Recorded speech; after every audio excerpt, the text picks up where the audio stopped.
On a bitter January night, deep in the Appalachian wilderness of Hollow Creek, West Virginia, a twisted tale of deception, death, and a secret manuscript unfolded. It was January 18th, 2021, when the peaceful silence of this remote town was shattered forever. At exactly 6:42 a.m., local police received a frantic 911 call from a jogger named Bethany Rhodes. While running through her usual trail in the Whispering Pines Reserve, just 5 miles east of the town center, she discovered the lifeless body of a man, face down, hands tied, and a blood-soaked manuscript pinned to his back with a hunting knife. The victim was identified within the hour. Elias Monroe, 48 years old, a local university professor and best-selling author of conspiracy thrillers. Forensics quickly moved in. Time of death was estimated between 1:15 and 1:45 a.m. Lividity and rigor mortis aligned. No defensive wounds,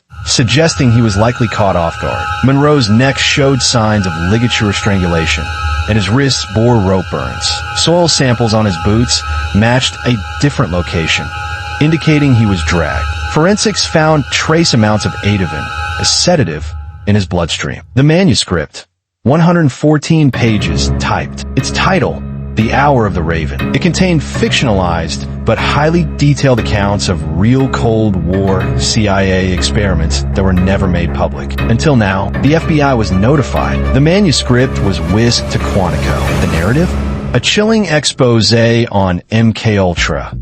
Only it named modern successors, including a secret program allegedly run through Monroe's own university, Ridgeview State University. That raised the stakes. Was Elias exposing something real? Or was this just fiction gone too far? Detectives rounded up 3 key suspects. Professor Dana Kerrigan, Elias's department rival. They had a public feud over a research grant just weeks prior. Grant Sheffield, a former student of Elias who was expelled after accusing the professor of plagiarism. Miriam Vale, Elias's ex-wife. Their divorce was finalized just 4 months earlier. She stood to gain over $1, $2 million in life insurance. But clues started to contradict initial assumptions. Surveillance footage from a gas station 5 miles away, time-stamped 1:19 a.m., showed Elias's car driving alone. But cell tower triangulation placed Elias's phone near the Ridgeview campus at 12:53 a.m. Someone else had to be driving. The knife?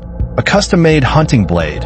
Only 12 were made in that batch. One of them was registered to Dana Kerrigan. Dana was arrested on January 20th. Her alibi?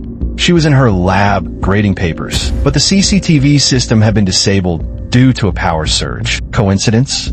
Fingerprints on a manuscript matched someone unexpected, Grant Sheffield. He claimed he had ghost-written parts of Monroe's last book, and that Monroe had stolen his manuscript, which was, in fact, The Hour of the Raven. He said Monroe was going to publish it under his own name and was threatening Grant to keep quiet. But Grant had an alibi. He was live-streaming gameplay to hundreds of followers at the time of the murder. 2 days later, the FBI classified the manuscript. The case shifted. Forensics returned with a bombshell. The Ativan found in Monroe's body was from a batch that had been stolen from a Ridgeview University psychology lab, under the supervision of Miriam Vale. Phone records revealed she and Elias had several heated calls in the days prior. But something didn't add up. She was on a flight to Arizona during the time of the murder, backed by flight logs and airport security. On January 25th, a break in the case. Elias's encrypted hard drive was cracked. Inside, emails to a CIA contact. He claimed he had real proof. Scanned document from the 1980s, detailing human experiments in behavior modification, brain mapping, and predictive control. One name came up repeatedly. Dr. Arlen Black. Black had been missing since 1991, officially declared dead. But a facial match algorithm found a shocking resemblance to Ridgeview's current dean of research, Dr. Martin Hade. On February 2nd, Hale was taken in for questioning. Under pressure, he admitted he was Dr. Black. He had been working under a new identity since entering witness protection, until he left the program in 2005 to return to academia. He confessed that Elias had discovered his true identity and threatened to expose him. Hale tried to pay him off,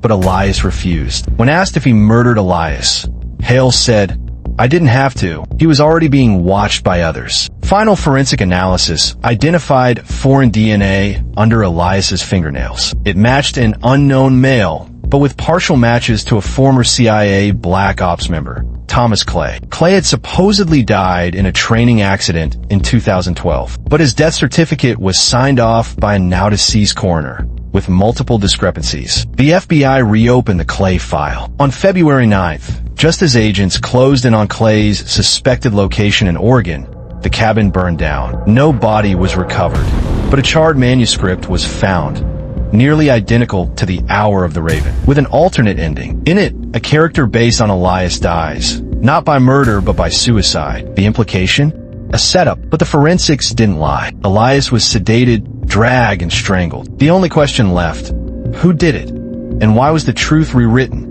The case remains unsolved. The manuscript remains classified, and the town of Hollow Creek will never forget the night fiction and reality blurred, and a story became fatal.